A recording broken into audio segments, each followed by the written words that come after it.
This is the Russian Dynamite, Masha Slamovich. Becca here. This is Not America's Sweetheart, Davian. And It's Billy Starks. And the super fly guy, Trayvon Jordan. This is the fly side flyer, Jalen Brandon. Hardcore Princess, Jules Malone. Hi there, this is the Bubblegum Princess, Alexia Nicole. This is the Brazilian Wonder Woman, Christy Jane. This is the baddest black belt, Chennai Kai. This is Kid Bandit. The smash hit Joel Bateman. This is Robin Renegade. Cody Hawk. Brutal Bob Evans. And you are listening to Wrestling with Entertainment, one of my favorite podcasts in the whole wide world. This is the Brute Mark James, and I am with you listening to Wrestling with Entertainment, the best wrestling podcast on the network today. Hello, and welcome to the show. It's Wrestling with Entertainment, the only audio experience on the web today, the trusted choice for interviewing all your favorite wrestlers every Tuesday and Wednesday on YouTube and Castbox, sponsored by Rogue Energy and Player One Coffee. And of course your host, James J. And it's a great day for wrestling, because we are wrestling with the Brute, Mark James. How are you today? Great intro, man. I'm gonna have to bring you with me to the ring. Hey, yeah. Pay to fly me out, and I will definitely do it. How are you today, Mark? Let's do it, man. I'll talk to some brothers. No, I'm doing well. How are you, James? I am well as well. Can you tell us where the Brute will be brutalizing people next, event-wise? Oh, yeah. Actually, this Saturday, November 15th, I've got a huge match for the FIP World Championship against Real and Raw August Artois at Carolina Slam Jam in Wilson, North Carolina. You can get your tickets online now. Just reach out to Carolina Slam Jam on social media. They'll hook you up with it.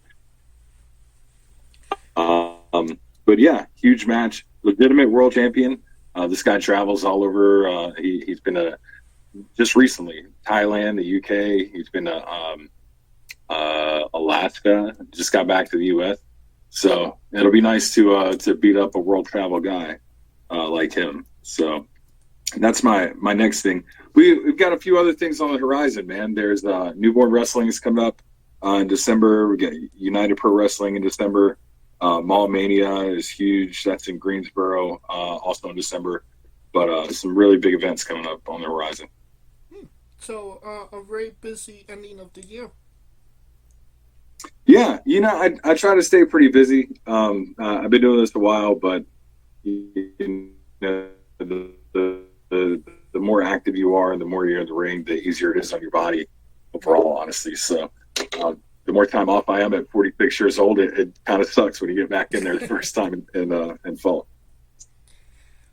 And where can we find you on social media and your merchandise? Social media, everything is at Real Mark James. I'm on everything. Twitter, Facebook, TikTok, Instagram, you name it, at Real Mark James. Easy way to find me. If you want to find my merch, it's at Notch Goods, NOCHGOODS.com. That's notchgoods.com. It's a site my wife and I own a business, actually, and we create merchandise and little knickknacks and things like that. But all my merch can be found on there, really easy to locate and get. So. Perfect. And you don't even have to go looking for it. All of the links to all his social media will be in the description of the video below, both on YouTube and Castbox. Yeah, and I've actually got a beacon link that I can just send as well to you if you want, and that's got literally everything, all the podcasts that I do, any attached to my YouTube, any acting stuff that I've done in the past, podcast with my wife, First Bake, you name it, it's on there. So I'm real easy to find. I'm a pretty big presence online, I guess. Perfect. Definitely send that to me, and that will be in the description of the video below. Alright. Well, let's get into it.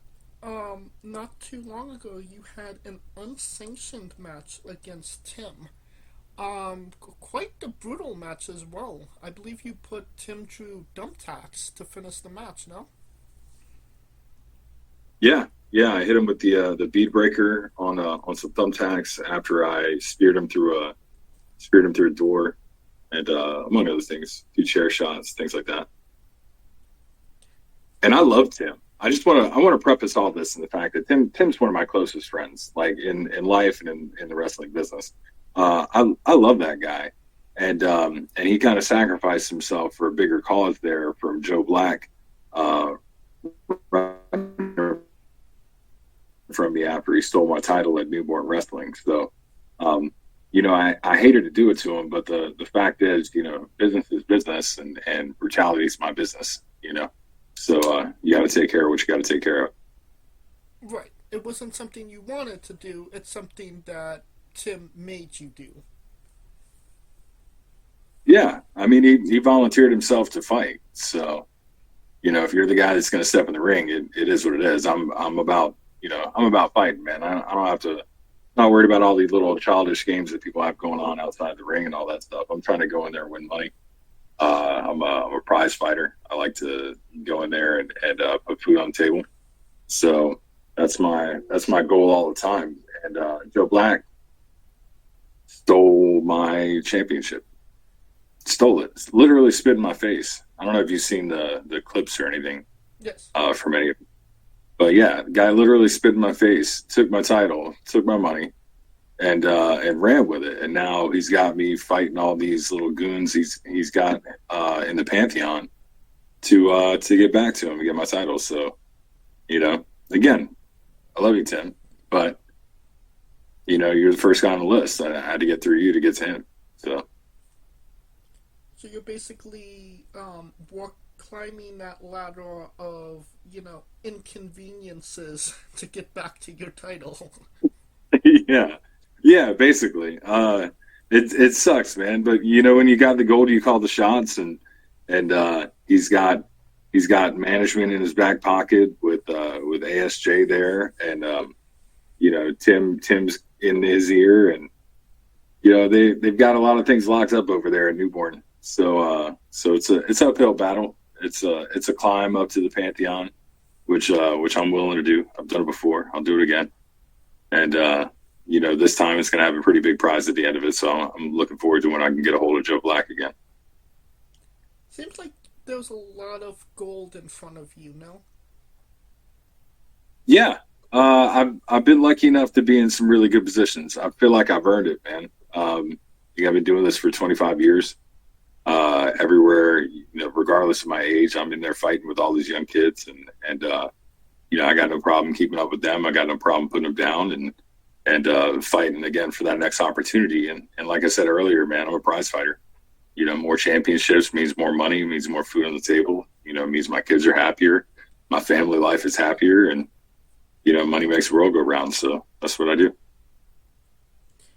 That being said, you were the first ever NBW champion for that promotion. I mean, there's not a lot of firsts in pro wrestling. So what did it mean to you to be that guy that they, put the strap on, to be their first champion? It always it means a lot that somebody is willing to put their promotion on your back, so to speak, to make you that face of the promotion. So it's a lot of pressure, for one. It's not the first time I've been an inaugural champion somewhere. I was the first NWA Continental Champion out of the new promotion with NWA Worldwide Wrestling back in the day. I got the which all that sounds like the older. There was a new version of it that started up in like Eastern North Carolina with all the stuff with NWA, and they rebirthed those titles and things like that. So, like you can look up the lineage on there. Anyway, first Extreme Shock Wrestling heavyweight champion. And again, I beat Tim for that too. So it's one of those. It's a big moment. It's a big fight. The company knows that you've got enough name value that you're gonna people want to see you fight, and they're willing to put you in that main event spot to hold a title. So it's cool to be able to earn it. It's cool to be able to get those opportunities, and I hope they keep coming, man. I'm looking forward to more. And it seems like Tim is just taking those L's. It just happens to be the guy. I don't know. Tim and I have a long history, man. I was around for a lot of him when he was growing up into the business, and always kind of a mentor for him and things like that. And he's a hell of a competitor. He's a hell of a wrestler. So, if I'm going to be in a main event, I'm not shocked to see him across the ring from me. He's that damn good. So him or Joe Black or Roosevelt or my tag partner Alex Evans or Jackson Drake or any of these guys I've been able to fight recently, I'm not surprised to see any of these guys at the top of the card. They're all incredible talents. Hell yeah. Well, a name that you've been in the ring with is a one badass Billy Gunn. What was that experience like wrestling, obviously, a big name like Billy Gunn?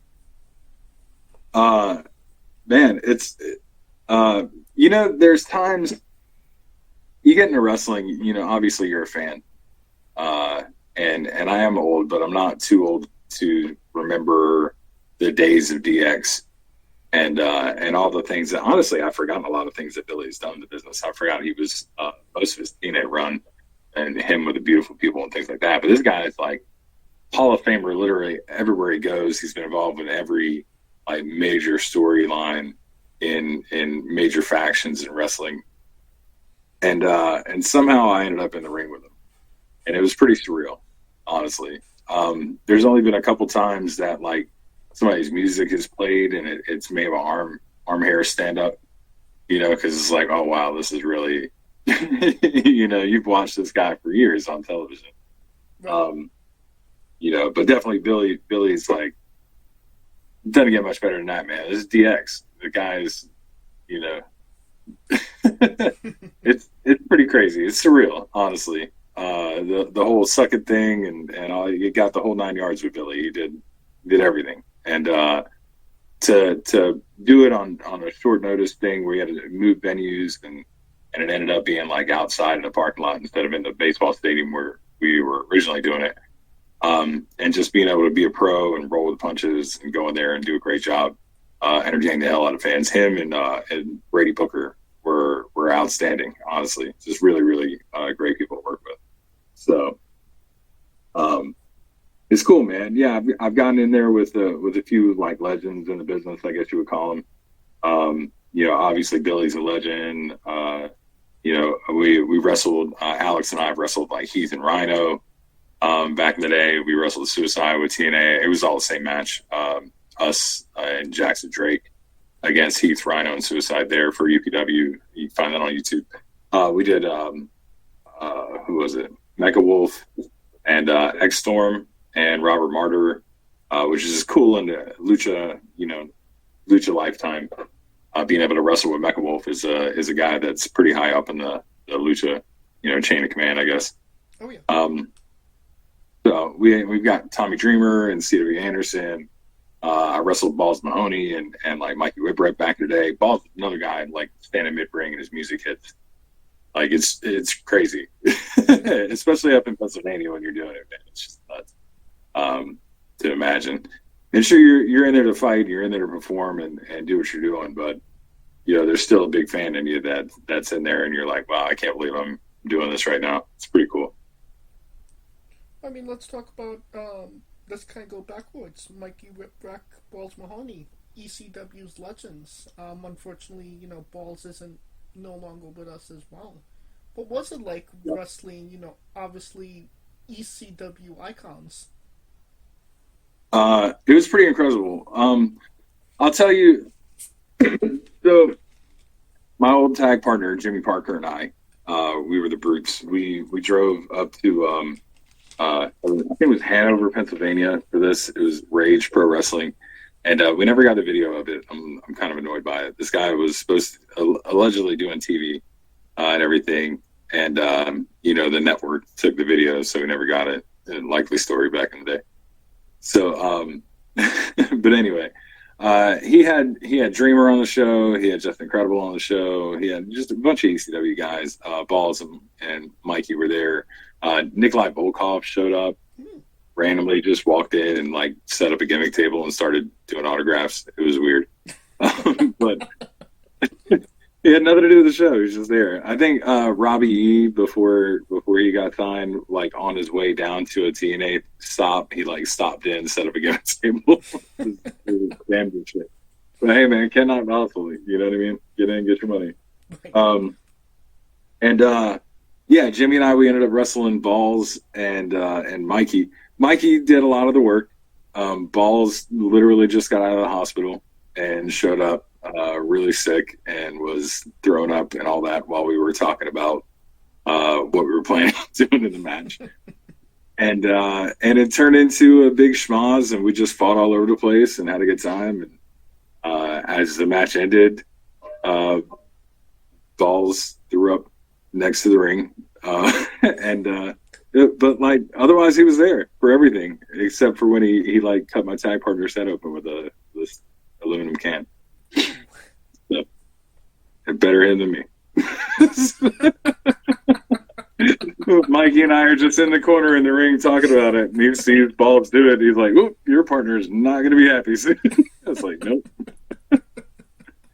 But yeah, man, it was a good time. You know, you get to work with legends, and you get to hear some really cool stories, and you know, you learn.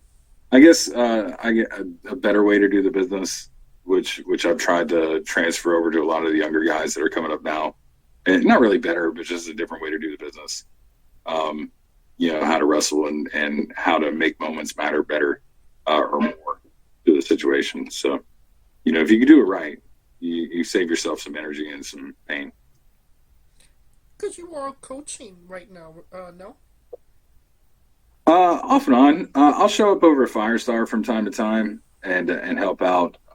Really, I do a lot of work through my DMs and through like watching videos and talking to kids, and you know, it shows. I'll watch other people's matches and you know, give feedback and things like that. But I'm always better if you can send me a video. I get distracted really easy for one, and then you know, two, with the video I can always rewind and like see what happened if I had a question about it, or if I didn't see something right. I always want to go back and look at it. I don't want to accuse somebody of something that I saw wrong, or I don't want to like ask someone to improve on something that I saw, you know what I mean, incorrectly. So right. I always try and go back and look over things. But the other thing too, man, is you know, when you get to a point that you can get back and you can help other people, it's worth it. But you're always worried that you're like giving bad advice in the situations. So, you know, what I would do there is differently than what other people would do there. And I don't want to like go against their character or gimmick or anything like that. Right. So, but I just try and give my best advice that I can give, and hopefully it helps them move forward. And it's done pretty well so far. Got a good little track record for some guys that have done some quality stuff afterwards, guys and gals, honestly. All right. Well, can you tell us about your tag team partner, Alex Evans, and your relationship with him? Yeah, absolutely, man. Alex is a beast. He's one of my favorite people. Literally my best friend. Definitely in the business. All right, so we met. There was a movie happening. We met in passing a little bit at some of the Firestar shows like about 3 years ago, and then there was a movie going on that we were filming there, the short film called Chokehold, which you can find on YouTube. I've got a link to it in my Beacon thing. But during that filming, he and I sat down and we started talking and got to know each other a little bit. He was just breaking into business at the time, driving from Raleigh down to Firestar like 3-4 times a week. It was pretty nuts, honestly, considering I live 15 minutes away and I can hardly get there. But like, you know, you see guys like that, and you start talking a lot, and I wanted to help him out and help him get a good foot in the door and get a good foot off in the business. And you know, he was tenacious, and he just wanted to do it the right way, and he asked a lot of questions, and he loves the network, and Alex just loves the business. So the relationship formed out of that. And we figured out that we think pretty well together in the ring. So we started tagging. And real quick, man, the first year we were together, we won 3 championships.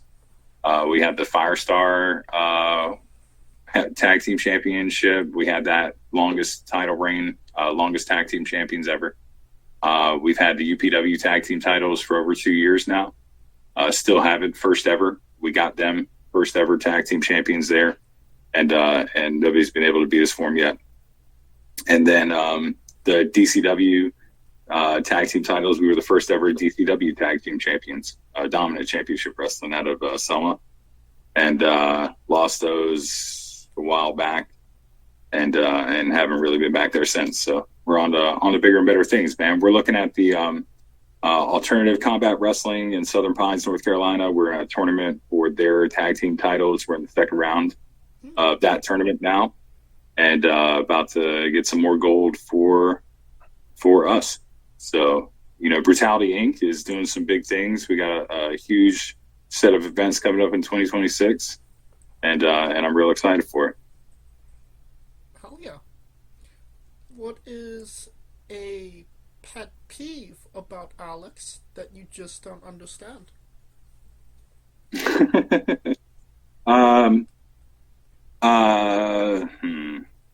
Alex is very detail oriented, and that's typically not a bad thing, but in wrestling, to me, is art that you kind of paint as you go sometimes. And Alex, while he thrives in those situations, he likes to kind of have an idea of what could happen coming into the match so he can prepare himself. And that's something that he overly prepares at times, and that's a bit of a pet peeve of mine. Because I don't need all the preparation that he does, and not that it bothers me. It just gets repetitive. So but I'll tell you that I've never been with a partner that was more prepared than he has been. I've never been with a tag partner that had my back the way he does, that understands how to be there for a partner the way he gets it. And we're doing some really, really huge things this year. We've already done some gigantic things for somebody that for him has only been in the business for 2.5, almost 3 years now. And for us only tagging for that same amount of time. We got some legends under our belt. So we're hoping to bag a few more here soon. Well, you definitely seems like Brutality Inc. is on their way to becoming legends. But I think, your most well-known tag team, your most legendary tag team that you were a part of was the Doodley Boyz. No? No. Dude, I hated that gimmick so bad. It had a purpose, I guess, at the time. We were at Power Pro Wrestling in Sanford, North Carolina, and this guy Dick Foley was running the place, and he just liked gimmicks, man. A lot of people thought I looked like Bubba Ray at the time, and my buddy Tito looked a little bit like Devon in the way that people look like each other, I guess. Right. But anyway, there was a Halloween show that we had, and we thought about it. We're like, why not? We dressed up as the Dudleys, like ECW version Dudleys, for one show, and then we got brought in at this place called Gouge up in Raleigh with Grog. They do gimmicks only wrestling entertainment, yeah, they brought us in there, and it kind of stuck for a while. I think we ran it like 6 months, and then I couldn't take it anymore. I ended up turning on the promoter during one of the matches and like tearing the shirt off and doing this big heel promo. And I met my wife in like a week after that. So I guess it all had purpose. Yeah. Right. Well, at least there was light at the end of the tunnel for that. Yeah, it was something that wasn't going to last forever, and it's not like we got permission from, Bubba and Devon to do it or anything. And it's not like we were doing them a disservice. We weren't out there like making them look bad or anything like that. Well, I guess that's in the eyes of the beholder. You were very committed to it. Like, you did do, like, like, aesthetically, the gimmick was on point. Yeah. I mean, we figured, my thing was, if someone is going to ask me to do a version of a wrestler, I'd rather tribute that wrestler. And I had a lot of respect for everything that Bubba and Devon did in ECW. I loved how they controlled crowds. I loved how Bubba's promos were violent and direct and intimidating, but like they weren't too over the top that it scared people away. Like he never got. He always knew when to stop before it was like turn the TV off. You know what I'm saying? Right. And I always thought that was impressive. Now he crossed a lot of lines and he caused a lot of riots, and I took that to heart. So when I started doing it at Power Pro, they were family friendly promotion, this and that, and I'm like, you're not going to put me into this character and not expect me to live the character. So I'm Bubba Ray in promos. I'm trying to cause riots. I'm talking shit. I'm cursing in the crowd. I'm doing whatever. You know what I mean? Like nothing lewd or anything like that, obviously. Right. But like I wasn't. I'm begging people to come fight me. So and I felt like I did it justice as much as possible. I guess during the situation, but there's only so far you're going to get that way, and I wasn't trying to stay on the indies forever at the time, and ends up that's what happened. But I wasn't trying to do that at the time. I was trying to go and do bigger things, and I wasn't going to do that being somebody else's character. I had to be myself, and that kind of birthed the Master Malice Mark James at the time. And it was a cool transition. It took me a little while to really find my footing and fall into the brute thing that I'm doing now, which I think is, if I would have started this way, it would have been a whole different world for me. But hindsight's 2020, man, and you take what you get, I guess. Right. Now, obviously you're a vet of the business, 25 years. There is also another name, well respected, well known, Rob Killjoy. You guys competed, clashed. What was it like competing against Rob? Rob's a student of the game. He's incredible. Rob's hurt right now, and that really sucks because if I know anyone that loves wrestling more than Rob Killjoy, if I said that to you, I'd be lying. I really don't know many people that love wrestling more than Rob Killjoy does, and he doesn't care where it is or what he's doing or like how he has to do it or whatever. Like Rob's happy to be there. He's happy to be able to get in the ring and perform. And I know that this past I guess few months that he's been hurt, man. I'm sure it's tearing him apart not being able to do that. So first off, I hope he gets better soon. I'd love to see him back in the ring, man. The business is better with Killjoy in it, honestly. But wrestling him, it's such a night off. The guy is outstanding. He's elusive. He's hard hitting. He's intelligent. He's funny. Sometimes he'll catch you off guard while you're in there, and you just hope you can grab a hold of him and put him down for a second to be able to win the match. I got lucky in that one, and got the win out of that match. But I'm sure any other time, Rob, it could have went either way. Obviously, with Rob, he's outstanding. Well, yeah. Shout out to Rob Killjoy, friend of the show. Hope him a speedy recovery for sure. Speaking of the Ugly Ducklings, you can correct me if I'm wrong here, but Lance Lude's benefit show was the only wrestling match you had in a span of 3 years, no?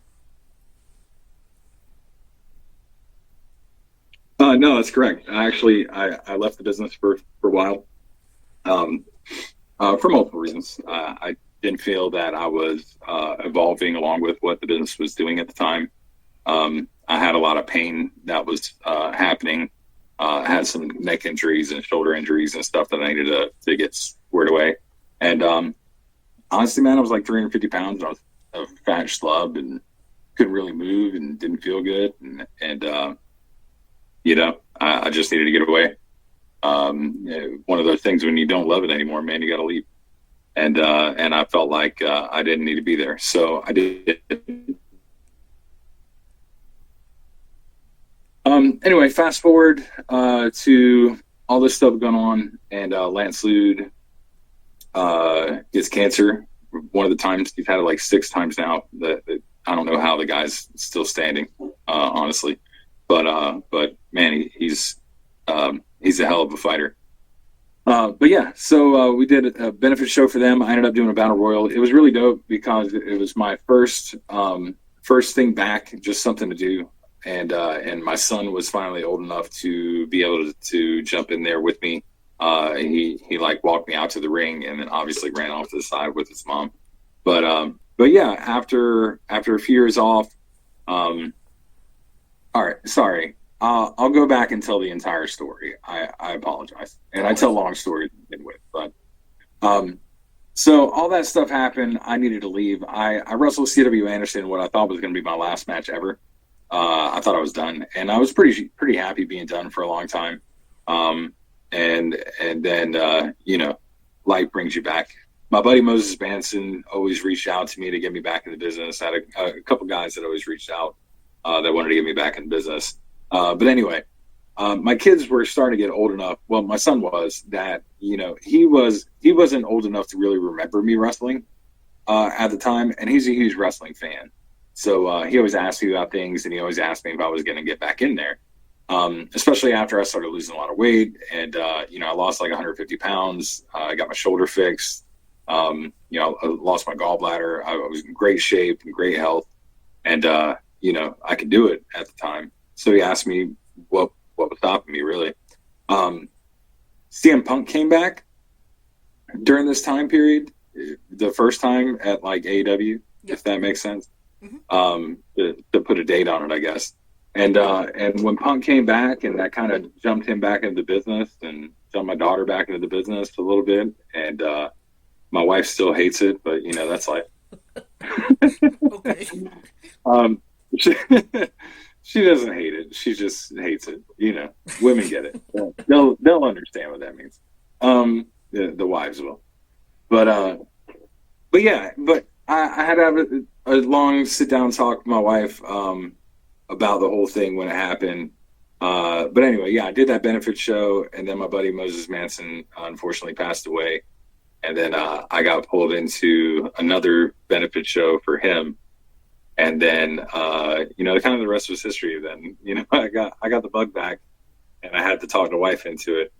And that was the hardest thing I've probably done since I got back into business, was just letting her say it was okay. Talking her into it. I mean, I can imagine. It's tough. When at the time when I stopped, I was doing this for like 17 years. Right. And it was a lot of travel, and it was a lot of, every weekend being gone and trying to, make a name for yourself doing stuff. Then you miss all the family. Everybody talks about it, man. You miss the family functions, you miss birthdays, you miss whatever. And even on the indies, when you're not in WWE and you're still doing that stuff, like, to your significant other, you look like an idiot.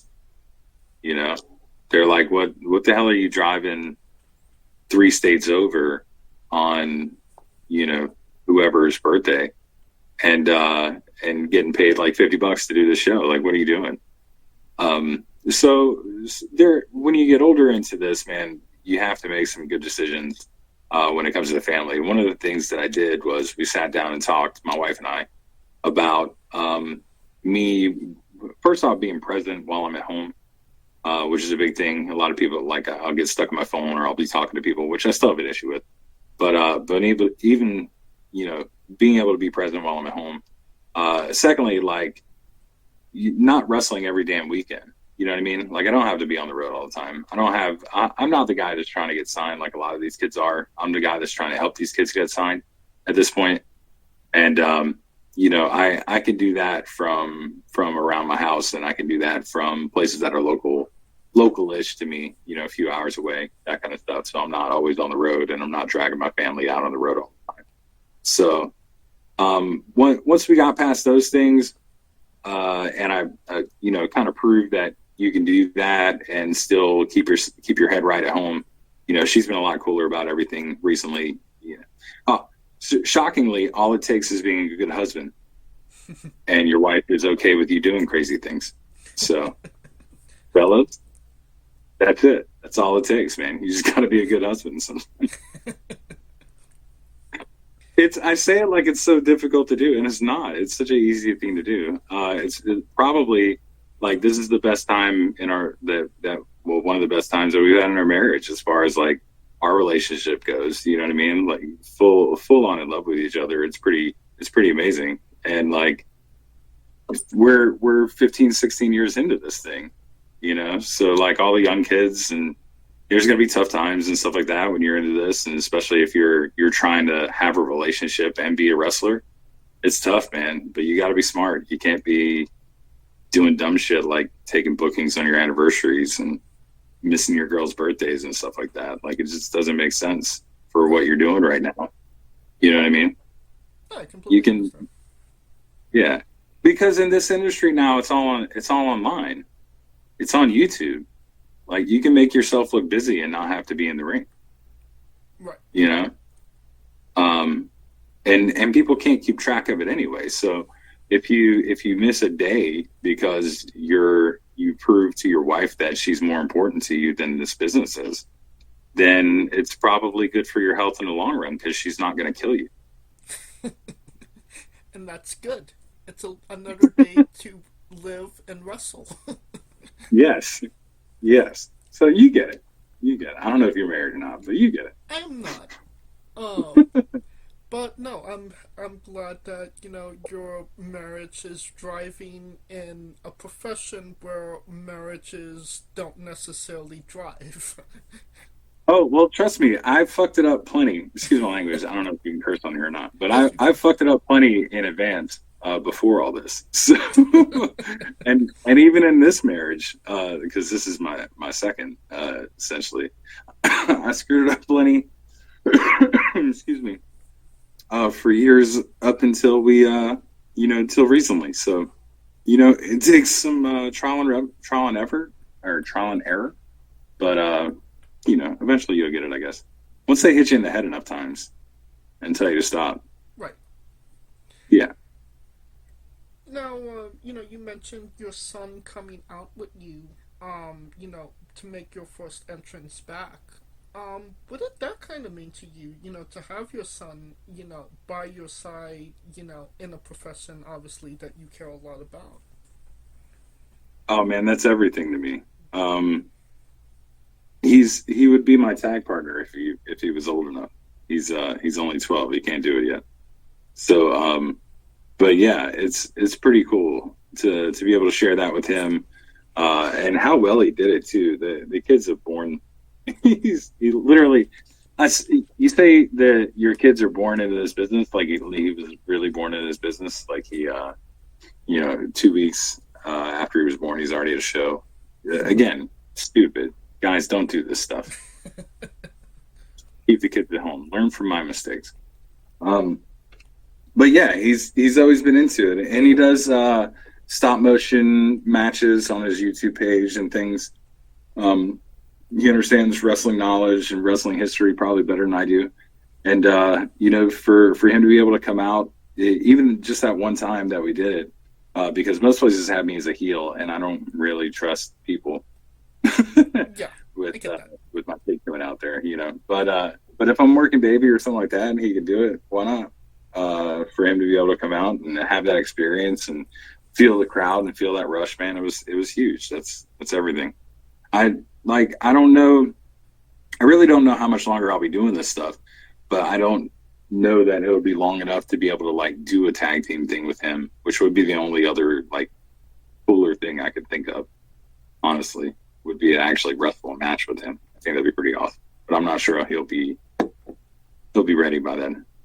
Well, if he's 12, and I'm not sure about the legal age to wrestle in the region, but I would assume maybe like 16. That would be maybe another 4 years. Oh yeah, it's definitely possible for him to be able to be ready at that point in his life. However, he has a mother that is firmly against him starting so young because she's worried about it hurting his growth and his bones and things like that. Because, you know, they're kids and they're still growing. So the more you screw up their growth process, the worse it gets. And the more problems they have as they get older. So we're trying to be smart. But yeah, whenever we figure it out, whatever is the best time for him, that he's ready physically and mentally to be able to do this and keep up with his work and his schoolwork and, you know, his things at home and be responsible, then, you know, he'll get into business at that time, I guess, if he still wants to. But yeah, I'm not about to push him. You know, I'd rather him figure it out for himself whenever he's ready. And you'll just have to lace up the boots one more time. Whenever that time Brother, if I feel like I do now, I'm not against it. You know what I'm saying? To have one match with him. But who knows, by that point I'll probably be in my 50s, and you know, nobody likes watching 50-year-olds wrestle unless it's Billy Gunn, evidently. I was gonna say Billy Gunn is 60 and he looks better than he did when he was dirty. 62. 62. Yeah, man, he's 62. The guy can still go like he's 20. It's crazy.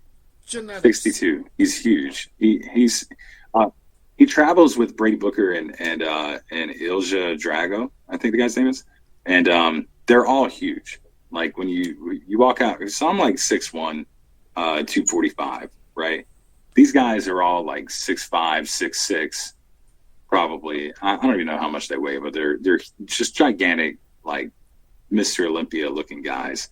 You know what I mean? Right.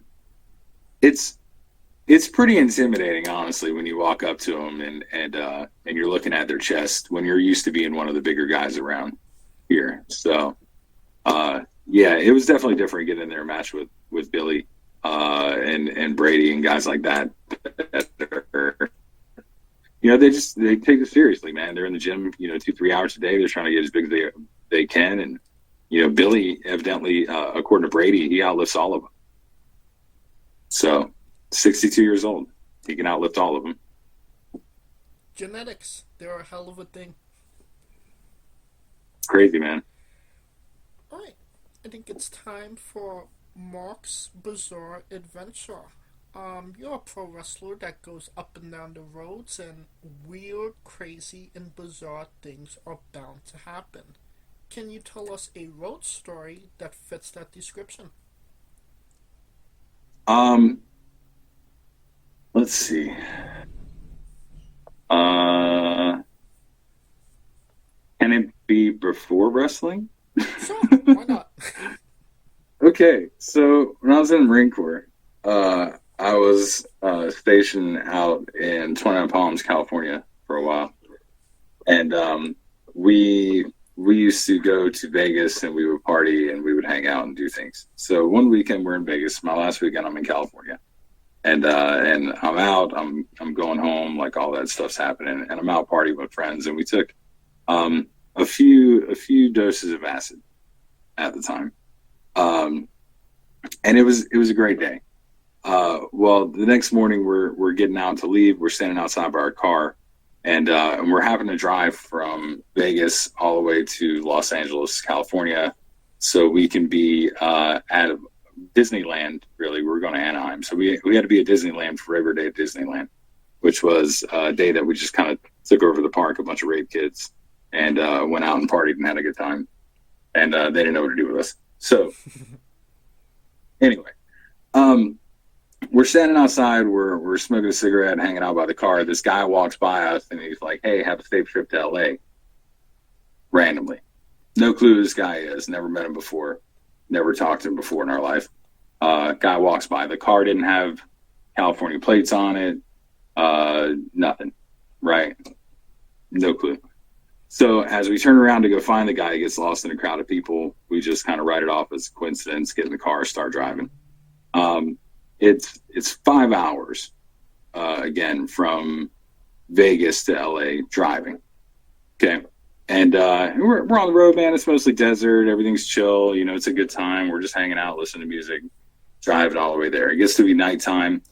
And out on the way through, wait. Sorry. This was after we got to LA. We did our thing. We were heading back out to 29 Palms for something. So on the way from Vegas to, man, I told the story all wrong. Sorry. No worries. Yeah. Between 29 Palms and Vegas, there's a town called Amboy, right? That's where they found Charles Manson at. Okay. You had to drive through it. There's only, it's just several people. There was also, they had to stop the movie California with Homeboy from the X-Files, stuff like that, Brad Pitt. Mm-hmm. They stopped at a diner it's called Amboy out there. Anyway, middle of the night, we were talking. You ever seen a movie called The Hitchhiker?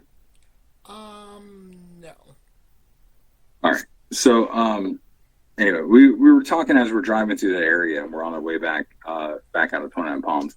It's kind of like 45 miles of just desert, nothing, just sand, and then Amboy, and then like another like 45 miles of nothing, desert, all the way to Vegas, right? Mm-hmm. So we're halfway there. We see this guy just walking down the side of the road. As I'm saying this, and I'm screwing up the story, it's way less weird. But this guy, he's like 10 minutes away from the houses, and he's walking towards the desert, which makes no sense to us. We turn around to go back to find him, and the guy's not there either. Right? So that's twice that these things have happened in the same trip. And then the last little thing was weird with like a cigarette, but that's not really like a weird event or anything like that. It was just like how it fell out of somebody's hand and like landed. It was standing up on its end, even though it was windy. Anyway, we'll move on to something else because that story. Well, I mean, it definitely sounds like a bizarre adventure. It was like when you're in the moment and you're like, there's so many weird coincidences that are happening around the same weekend. It makes you wonder like what's going on with you. You know what I mean? So we're looking around for like some kind of, you know how horror movies start where you walk up to some fortune teller and so you walk by somebody and they say some weird thing like, hey, watch out for that tree. And then you're like, what tree? And you run into it. Right. That kind of thing. Yeah. So it was weird to me. But anyway. I mean, I would say that this is maybe another bizarre occurrence. You saw Bill Apter sing karaoke. Oh God, yeah. Yeah, that was interesting. Also, James Storm sang karaoke with us. Queen Kong, not Queen Kong, Awesome Kong, Santana Garrett. Yeah, that was a crazy weekend. Masters of Ring Entertainment in Wilmington, North Carolina. They had us down there for I think that was the Jim Cornette like tribute show. Okay. Which ended up being like a Harley race tribute show because Harley was there and everybody put over Harley before they put over Jim, which was great. Midnight Express, Rock and Roll Express, anybody was anybody. You know, Dan Severn was there. Got to hang out and have dinner with him and get to like tweak his brain a little bit. Bill Apter was there. Masters of Ring Entertainment did some really great stuff, man. Bambi Weevil still runs it. I think she still does shows from time to time. But OSU's events, she had Diamond Dallas Page at one of them and Kevin Nash there, and it was like a big fan fest. She did a tribute to Lita and to Trish Stratus. Ivory was there, and we got obviously Lita and Trish was there, and you know, a ton of people. So it's again really cool to be able to be involved in a lot of these events with huge names and huge characters, and you know, egos, tons of egos, all in the same place at the same time. But yeah, really cool, man. Bill is a great guy. Were you singing karaoke as well? I do not have a singing voice. I can mouth along. Like, we had a group moment on stage with everybody. Like, the whole group of us got up there and we're like singing. I think it was like "Don't Stop Believing" or something like that. But no, I'll mouth along with people, but I'm not a very good singer. Okay. Now, can you tell us about First Baked? Yeah, I can tell you all about First Baked. It's probably why my stories are all over the place right now. My buddy Daniel has Bad Pants Media, and the guy's always trying to come up with something that is a new form of podcast or a new way to educate people, or just, you know, something really cool. So I was approached about this idea of a show called First Bake, and what it was we were wanting to, as a cannabis influencer myself, I guess, or advocate myself. I've always been big on smoking for like pain relief and things like that. Once I started getting off pharmaceutical pills and started like smoking more and eating better, I started feeling healthier and feeling better. And I could notice the changes in my body and how my body works and how I feel.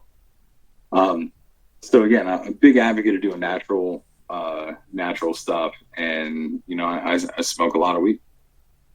So Daniel and I have a podcast where we educate people. Last show we did was about the Magna Carta, and we smoke weed while we do it. We talk about it and what's happening with us, and we will review the strains that we have at the time. And that's pretty much it, man. It's pretty cool. We just try and educate people about the, you know, mostly hemp. It's all legal product that we're getting. That gets sent to us. We work with some incredible companies called Lifted and Gifted and Botanical Bliss and Classic City Hemp and Flannel Boys and the Snapdragon, Hello Marys. Got a lot of really great companies out there that send us product to try out and test. So it's pretty cool, man. I didn't know when I was a kid that I could do that. And if I would have known that I could smoke weed and like have people send me things to just try, I would have done this a really long time ago.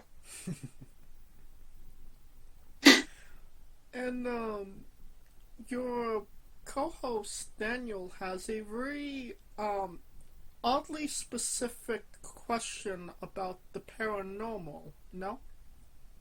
Yeah. Have you thought about the question yourself? Weirdly enough, a bit, yes. But, Okay. I mean, then again, I'm not married, so I'm kind of disqualified from it. Well, I mean, just imagine you had a significant other, and that was a possibility. Daniel's question, and Daniel is a very inquisitive guy. He likes to know things that no one would ever want to know. And one of the things sometimes that he would like to know is if your significant other was approached by the Council of Ghosts to be the first human being to ever have sexual intercourse with a ghost, would you be okay with it? And I said it a lot more direct than he does typically.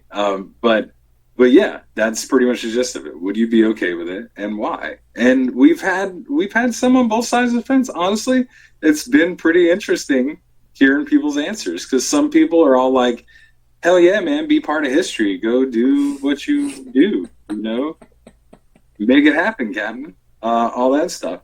And then there's others that are like, "Nah, that don't work for me. Like, I'm not a big sharer." So, yeah. So it's been kind of all over. There were other people that say they already do that, and most times they're by themselves anyway, so it feels that way, and I felt bad for them.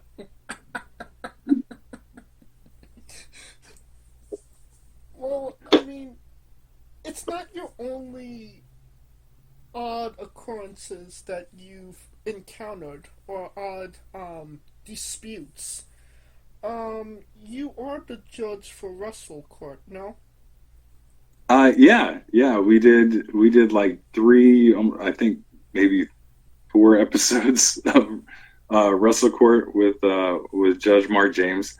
It did not have the legs that I thought it would. I really hope that guys would jump into this and have some fun and do some character stuff. But yeah, we had a blast doing that too. We had the Allens were on there, and they were all incredible. Justin Kindred Allen is hilarious. Steve, Robert Allen, Mason Allen, all huge talents. If you can have them on the show, definitely reach out to them. Those kids are going places. Robert and Steve are probably one of my favorite tag teams to wrestle, and just really, really, really solid guys. We wrestled them at Firestar Pro Wrestling, the DLC match. It was Brutality Inc. and the Allen brothers and the Top Shooters, actually, from last year's revival, not the one that just passed. But yeah, great guys. We had Drew Hood and Amanda Kiss on there, just outstanding characters, and the Law Dog, Josh was on there, and it just, man, it's really fun. If you this is a creative business, and the whole goal of it is to be able to get the character over and to connect with the audience. And a lot of us get so lost in learning how to wrestle, learning our craft, that we forget that we have to connect with the audience too. And a lot of us forget about the character part of it. So my goal, especially since I've been back, like I said, has been able to try to teach people how to bring their character out more than just the wrestling all the time. And hopefully it helps people. I believe Amanda Kiss's beef was with Drew Hood was that he called her fat. Yeah, he did. He absolutely did, and she proved that beyond a shadow of a doubt. With she had evidence. She brought pictures that she drew of the situation, and Drew Hood ended up losing that. And because he lost, he ended up having to tag with the Law Dog, and they just did that recently, I believe. One of the Ground Zero shows. So, yeah. I mean, how did you side with Amanda when Drew was clearly grieving? His fist had just died. Well, he had his time. He could have his one. With the fish, we gave him his time to get over that. I feel like Amanda had a more compelling case, though, and her lawyer was really solid. They gave some solid, really good information. The lawyer was kind of on both sides throughout that. He started with Drew and then went to Amanda and then back to Drew, I think, at the end. And then maybe back to Amanda again when he thought Drew was going to lose. But that was beyond the point in this situation. No, I think Amanda had, and if you saw the evidence that she presented, those pictures were pretty, pretty telling. So, and who likes Drew Hood anyway? He's the devil. He's a necessary evil. So he's evil. Obviously, he couldn't win. Clearly. Alright, and I mean, obviously, you are not a partial judge. I believe it was said that you're so fair that you put a blindfold on and spin around 3 times to choose a short. So your shorts are not, you're not biased to what short you choose. Yeah, totally. I call it right down the middle. Oh yeah. you tell us about your tattoos and if there is any significant meaning behind them? Some of them, sure. I got a tattoo on my chest with all my kids' names. That's pretty significant, obviously. I've got, some of it's heritage stuff, some of it's just, life choice. It's just adult stickers, really. My wife and I have a lot of them. We're in line with this shop here in town, a Black Clover Tattoo Collective. They're really awesome people. We've been going there since pretty much they opened. And my whole upper body was done by this artist there, Chad McMahon, who's a killer artist. He runs the shop. And then our lower bodies mostly been done by this guy James, who was tattooing for a really long time. It was starting to, he did piercings for a while and just started getting back into it. So he needed some skin to work on, and I threw him some skin. So I've got everything from, I've got Winnie the Pooh in a Scream mask to the dragons to Vikings to I think I've got Bender's head on me somewhere. I've got the word fuck on my ankle. It says fuck cancer on my ankle. But the cancer ribbon is the C and the K. That gets when I'm wearing shorts, that gets a great response. Let's see. Oh, I've got the WWE bear. You remember the old shirts that had the bear with the chair, the steel chair, and it said WWE? Mm-hmm. Yeah, I got that bear tattooed on my ankle. That's awesome. Is there? Continue. Oh. Go ahead. I apologize. No, you're good. You off. Good.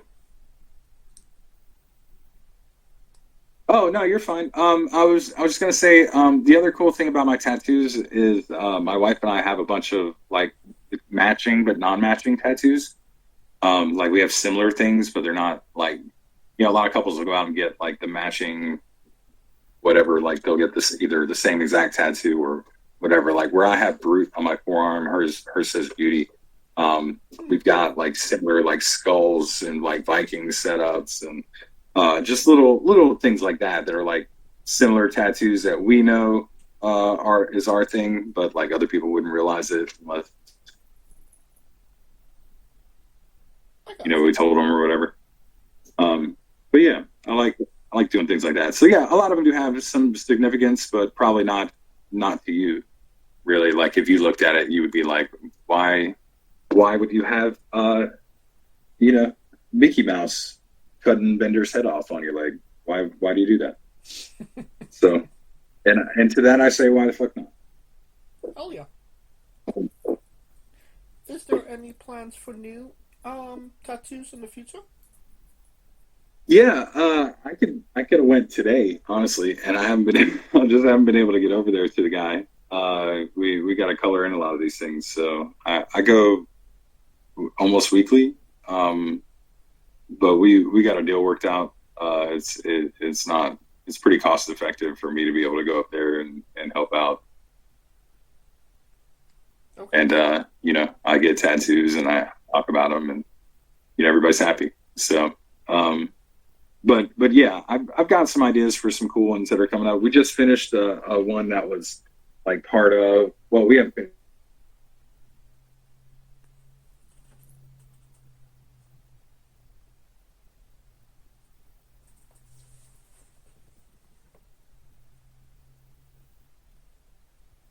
I forgot where I left off, but yeah, I can go pretty much all the time. We just finished a piece with well, not finished. We're halfway through this piece. It's Hunter S. Thompson's skull, really, from Fear and Loathing in Las Vegas, and so yeah, we just got to go back and color that in. I've got a lot of pieces that we got to go back and color in. I just haven't gotten a chance to get back up.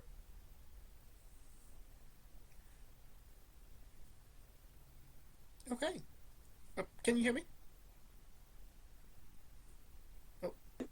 All right. So, when it comes to tattoos, it's continuing. Yeah, it's always a continuing process, man. We just, like I said, there's stickers. There's, you'll see a new idea, or you'll see something cool, and I'll throw it to my tattoo guy, and we'll just make a time and go up there and knock it out, man. So whenever we get a shot. But again, it helps that I've worked with the same tattoo shop for 13, 14 years now. They've done all my work, so it makes it real easy for me to just hit somebody up and roll up there and get it taken care of. All right. Now, can you tell us about the movie you were in called Heaven? Yeah. Heaven was there was a local group of actors in Greensboro area that was I guess gathered together by Robbie Wrights, who was really cool director here in the area, good writer, and she found a crew through I guess working through stage plays and things like that. She was a stage writer. Anyway, my friend Nick D was in the group, and they were looking for more people to come up and be involved in the production. My name got thrown in the hat, and I jumped in, man. It was really cool. I was a bodyguard for Mr. B, who was the leader of the underground thing that we had going on there. I don't want to give too much away, but a lot of it was about a high level escort service and gang stuff and drugs and all that good stuff. It's I guess it was equated to power / I don't know, other shows that are like that too. But yeah, big mob struggles and things where everybody's trying to take over everybody's stuff. But it was cool. I did a season on YouTube for the web series, and then they got it on everything, really. It's on Amazon Prime. It's on Tubi. It's on a lot of different paid functions online that you can watch it. But it's called Heaven. It's a pretty decent movie if you want to check it out. Also done some short films. Like I said, I was in a short film called Chokehold, right, which you can find on the Amaletto YouTube page. And I was in some extra work on motion pictures and things like that. One called Aspie, that was I had Mickey Rourke in it, and what's her name? Emma Roberts, Julia's niece, I think her name is. But yeah, Emma Roberts was in it, stuff like that. But yeah, the goal after the wrestling thing was to be able to transition into more of an acting lifestyle. I could still get the art out, but not fall and get hurt so much. Right. So and it's worked out okay. I've gotten some pretty cool roles, but again, if I could dive into a little bit more, then I'd probably get more out of it. Everything's what you put into it, and it's not top focus for me, unfortunately. So I haven't gotten a lot out of the acting stuff yet. But I do have a couple scripts in hand for some web series that are coming up in the next year or two that we're going to be working on. So excited, man. New possibilities and hopefully new opportunities. Hell yeah. All right. I think that's a great segue into the colossal question. Let's say they're making a movie about you. Every movie has a soundtrack. What would be the first 3 songs on your movie soundtrack? First 3 songs. Let's see. Now, are we going chronological order of things or not? Well, all right. So I think if they were making a movie, we're going to think about how movies are made. So they'll probably start with a more recent scene of now and what's happening. So I'm assuming if somebody were ever to make a movie of me, I feel so arrogant saying all this.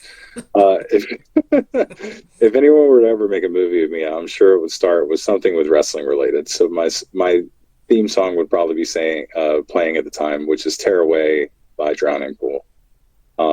Is my entrance music. So I'm assuming that's going to be one of the first songs that you'll hear in there. All right. That was the easy one.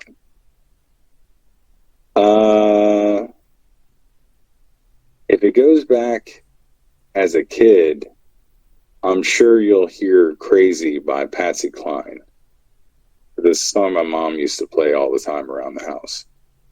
So I'm sure there's going to be an early scene in there about me as a kid, and that'll probably come up. So we'll say "Crazy" by Patsy Cline. I haven't put a lot of thought into this, so like the songs are kind of random. I feel like when you jump forward into the 90s or whatever, man, let's see. Flip Mode Squad versus Def Squad, probably. Yeah, probably. Or something about like Big Pun. Maybe Beware or like Twins or something you'd probably hear. I was big into like 90s hip hop in my teenage years. So I would listen to maybe Tupac, probably hear a Tupac song. Yeah, I could see that. So yeah, I'll go with those. How's that? Sorry, long-winded. I mean, it's good. I mean, I don't think I've ever heard Drowning Pool and Patsy Cline in the same sentence. But here we are. Brother, you if you're around me during my day, I listen to music all day now. With the job that I have that ability. I deliver bread to like grocery stores and stuff, so it's just me vibing with my headphones on. So like it's everything from I was big in the rave scene for a while, so it's a lot of like electronic music and drum and bass and like house and trance and stuff. But I love like class. I took music appreciation classes when I was in school, so I was a big classic rock fan, big like classical fan. My parents were also really older, and I was adopted. So when I was growing up, they were probably 40s already. 40s, 50s already. So like I was listening to stuff that was the 60s and 70s music. You know, when they were growing up, they started listening to it. So like my music has gone all over the place. And then my wife listens, like she's Mexican, so she listens to a lot of the Spanish music, and she'll listen to a lot of different rock and like pop and stuff that I don't normally listen to. So man, it's all over the place. You just got to appreciate all of it. I feel like all music has great stories to tell, even though some of it may not work for you. It's all good and some point, to somebody. And if not, they wouldn't be on the radio, obviously. So a lot of good music out there. Oh yeah. Well, it's definitely a solid 3 picks. Everybody knows that you get the soundtrack first, then you write the script, and then you go the casting. Who plays you? And you can't say yourself because you are obligated to make a Stan Lee-esque cameo. Oh no, that's easy. Ryan Hurst plays me. Perfect. You Yeah. had that ready to go. You know how many times I've been told I look like him in my life. Ryan Hurst has to play me. Everybody, they'll say like, what was his character on Remember the Titans? Do you remember? Do you know who Ryan Hurst is? I know who Ryan Hurst is. I'm terrible with names. He was Opie in Sons of Anarchy. He was God, what's his? Babe, what was Ryan Hurst's character in Remember the Titans? Gary Butler? Ryan Hurst, what was his character in Remember the Titans? It was Gary Bertier. Oh. Yeah, Bertier. Yeah, got it. Thanks. Thank you. Yeah, good one. Gary Bertier. I've been told I look like him more times than I can count. Like, literally, I went to a doctor's office one day, and 3 separate people told me that they thought I looked like Opie. Especially if I'm wearing a beanie or something like that. I don't have the long hair, but I've got it's the white dude with the long beard and the beanie on. But I get that I look like Ryan Hurst a lot. So I would assume if I were to ever have a movie, he'd be the guy. Now, every movie has a supporting cast. Who would be 3 people significant to you and your story that would be in your movie, and who would play them? Oh man, let's see.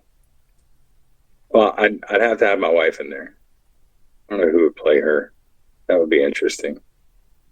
We'll just say Stevie Nicks, just because they fit. Not really. I don't know that Stevie's fiery enough. I need somebody with some temper.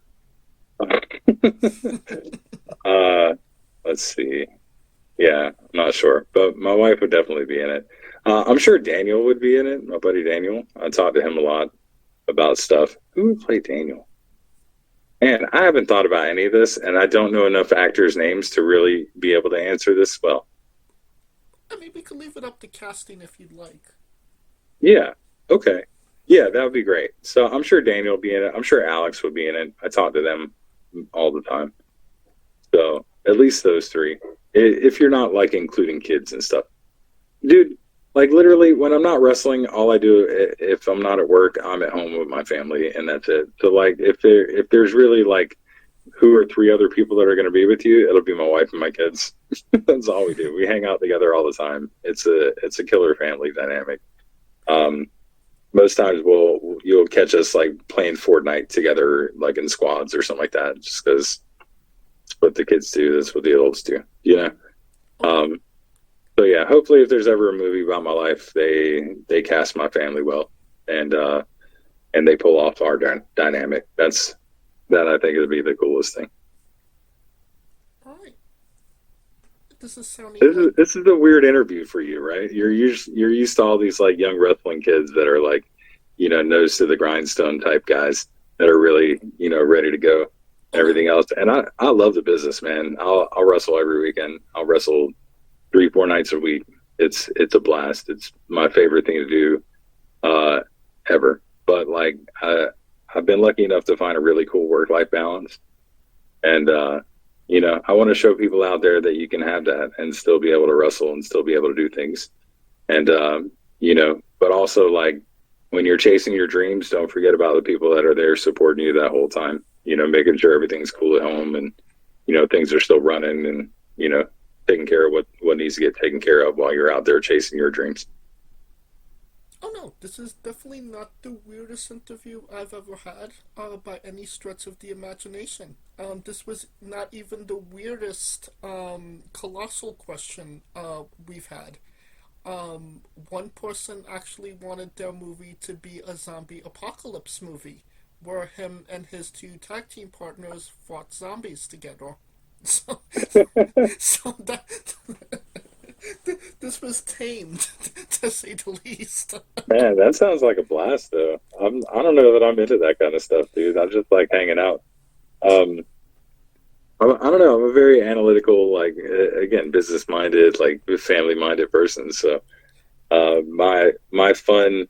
Even as a kid, man, when my fun was just going out and playing sports and doing stuff like that. So like wrestling's always been the sport. It's always been the fun to me. So if there's any kind of movie, it's probably going to have to do with those 2 things. It's going to be wrestling and family. That's it. Oh, yeah. My wife says we're in a polyamorous relationship, and my other, you know, wife is wrestling. So I totally get that. Mm-hmm. Well, it is sounding like a great movie, a blockbuster to say the least, and you could pre-order the tickets now. Now on to a controversial subject, pineapple on pizza. What's your stance? All right. I feel like I'm a bit of an expert on this. I ran a Papa John's for about 6 years. For a really long time, I made a lot of pizzas, and honestly, I like it. I don't have an issue with it. If you have the right toppings on it, it tastes really good. So people can get over it. It'll be all right. Okay, so you're pro pineapple on pizza. Yeah, I mean, when you make well, they call it a Hawaiian pizza, but like pineapple and ham and bacon and man, all that stuff's really good on a pizza. I don't know. These people are missing out if you're not willing to taste it. All right. Well, what's your spirit Pokemon?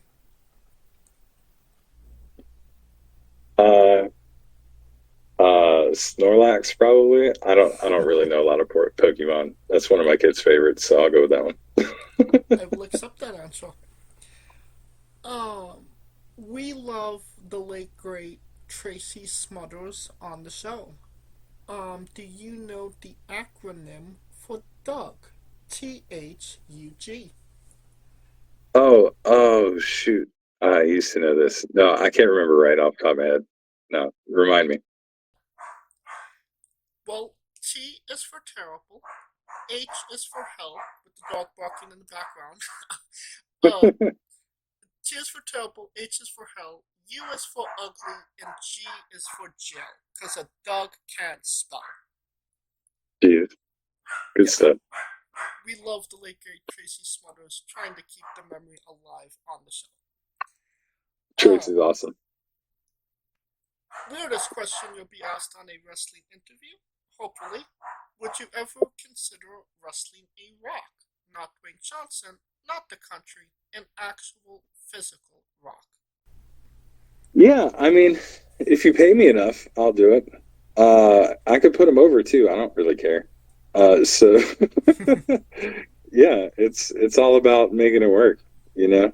In Japan they wrestle dolls.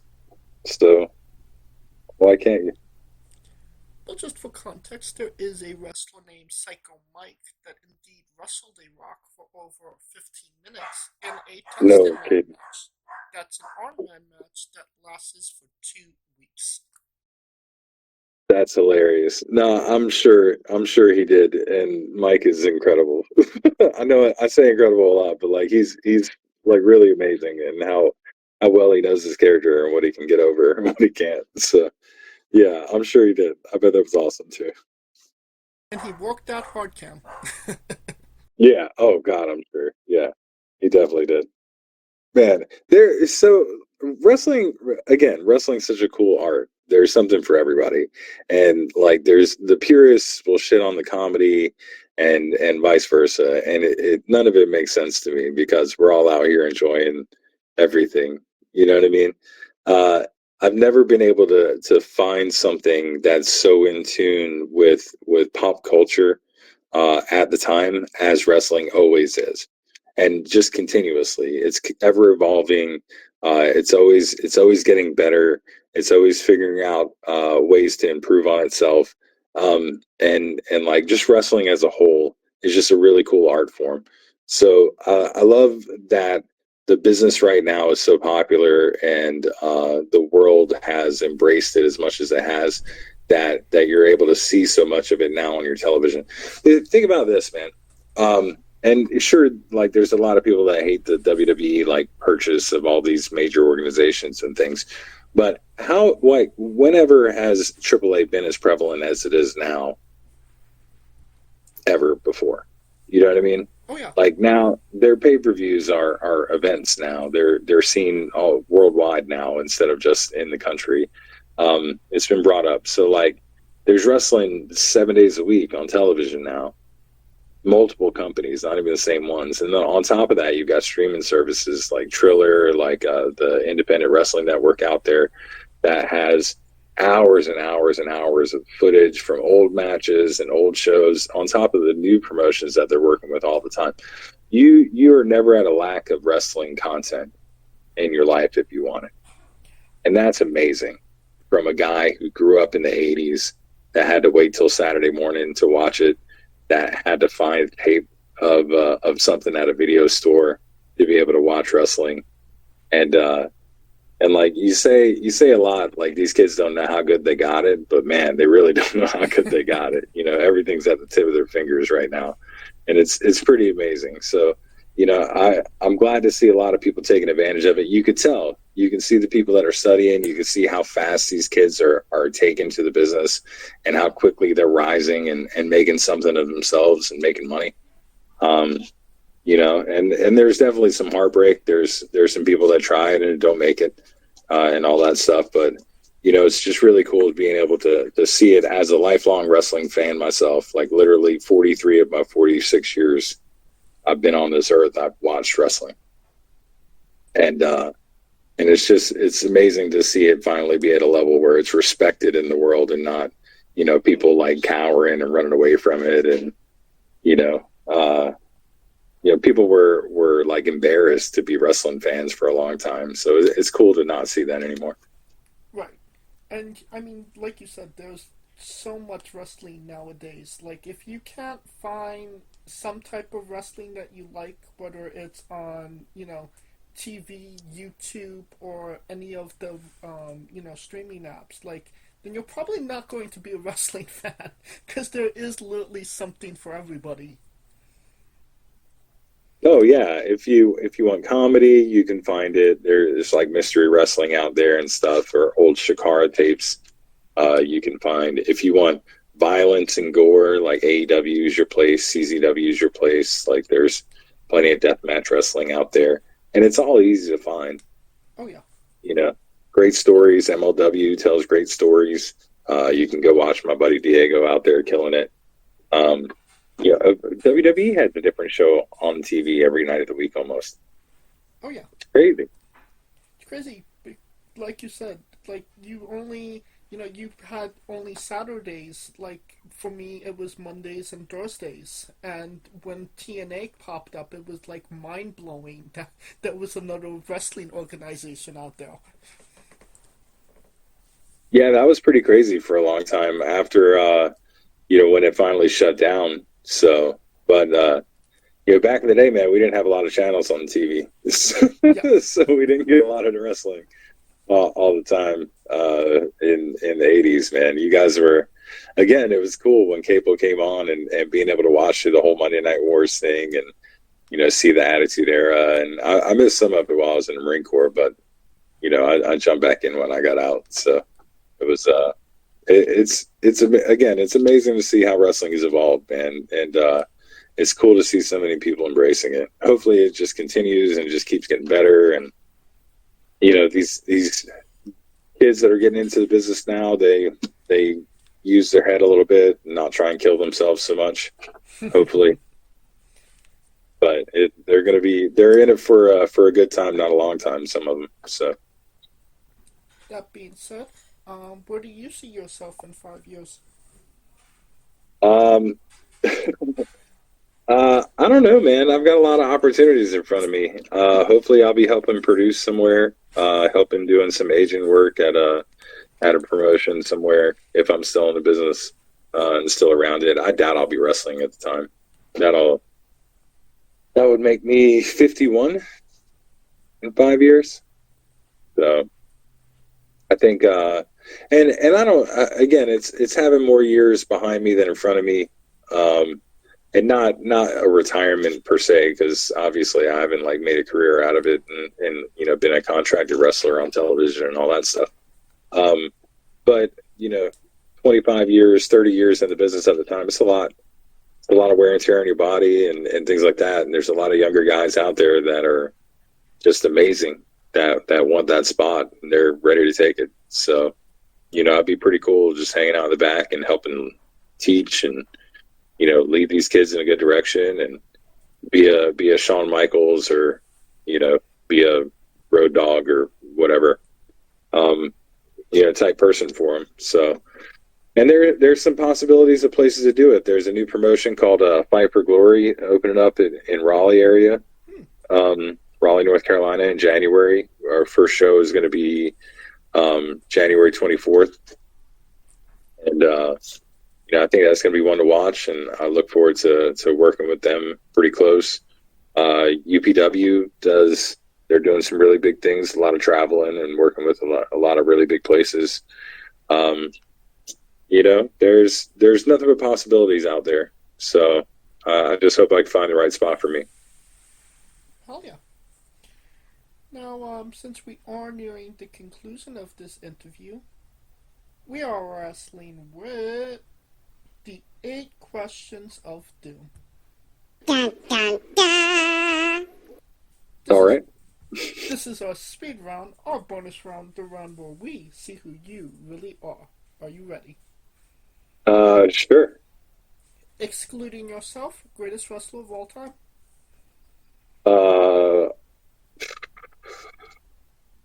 Eddie Guerrero. Worst wrestler? Worst wrestler? Oh God.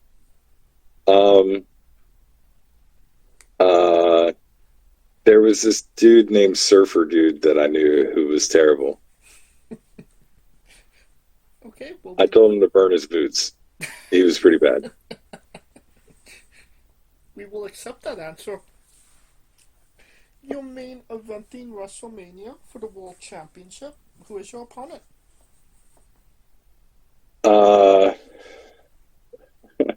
In a perfect world, in a fantasy world, it would be my son. If you could come out to anyone's entrance music, past or present, who would it be? In mine. My entrance music. I will come out to mine. No one else's. Tear Away by Drowning Pool. Thank you, though. Well, let's say that there's a copyright issue, or maybe they lost the CD, can't get it done that night.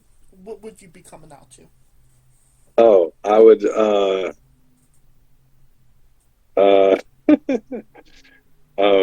does it, like, it has to be like a Legends thing? Probably Austin. Probably Steve Austin, if I was doing that. Oh, yeah. Finish the sentence. Kayfabe is... Still alive and well, man. We would have also accepted tastes great on toast. Squash, vegetable or fruit? Squash is a vegetable, I think. It is indeed a fruit. It has... Really? Yes, it has seeds. Tomato logic. Ah, shit. Yes. All right. New Japan wrestler Taichi, his ring gear gets smaller every year, revealing more of himself to the world. My question, what is the appropriate trunks to butt cheek ratio for ring gear?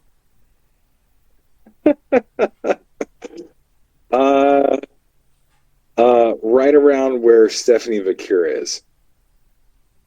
Okay, so the Vakura cut. Yeah, I think she's really on the line. Man, there's a lot of the women's cuts. If they can do it, we can do it. So, okay, tighten them up, guys. G-strings and thongs. The girls will love it. Let's go. Selling tickets. From the guy who wears pants in the ring. So, not that guy. Last question. The main event.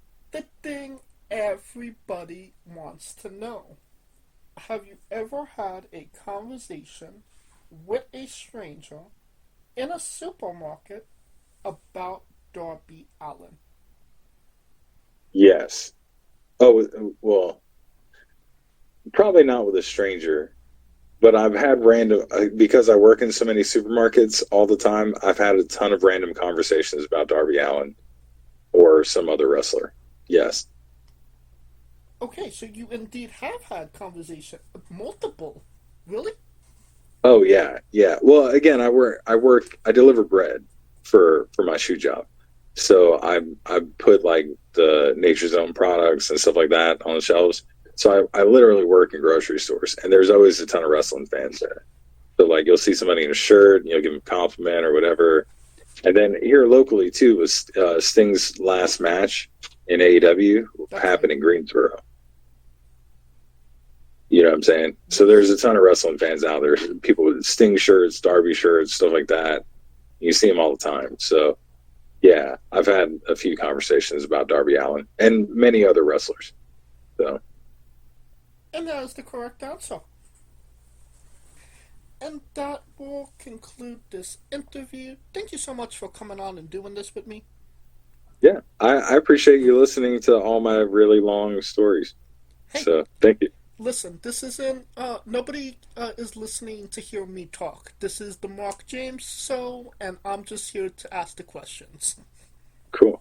Well, I appreciate you having me on, man, and also dealing with all the scheduling changes and stuff like that. But it was a ton of fun. I also appreciate you not asking the same old questions that most everyone else asks on these things. So, oh yeah, it's pretty cool. We like to keep it interesting for our guests. Yeah, it's nice because they can hear all that other shit everywhere else. You know what I mean? Right. And it gives you an edge on the rest of the podcast, man. Really good stuff. Thank you. That being said, where can people find you once again on social media and your merchandise? Yeah, for merch, go to notchgoods.com. That's NOCHGOODS.com. Or you can find me online anywhere. At Real Mark James is my social media. I'm on, everything, literally. Just if you name it, I'm on it. Whatever, just search, you'll find me. And I've also got a Beacons link on all my socials that'll help you find my merch and YouTube page and some of the movie stuff that I've done and things like that. So also connect you with First Bake and their Beacons page. First Bake is the podcast that I do with my friend Daniel, which is two guys talking about cannabis and how it helps you in life. Also talking about a little history and how it hurts you or helps you in life also. But check out that Beacons link because that has some really special discounts for some of the affiliates that we've worked with and friends of the show in the past. So thank you again, James, man. I appreciate you having me on, and I appreciate you giving me all the time to talk about myself and my family and things like that. So thanks everybody who listened, and look me up online. Check out my next show if I'm in your area. Absolutely. When I say, and all of the links to all his social media will be in the description of the video below, but on YouTube and CastBox, click the link, a new tab will appear. You have no excuse. Buy a damn short. Of course, thank you for listening. If you like what we're doing, please like, subscribe, comment. But on YouTube and CastBox, this was sponsored by Rogue Energy and Player One Coffee. Join us next Tuesday and Wednesday for new incredible interviews, and follow the show at WRESTLINGWITHE or on Xthread and Instagram for information on who we're interviewing, when we're interviewing them, links to those interviews, and so much more. Follow me personally at JamesG993. When I say wrestling wit, you say entertainment, okay? Mm-hmm. Yeah. For our special guest, Mark James, Calico Yacht, Scooter Dust, I'm James J, and this has been Wrestling Wit Entertainment.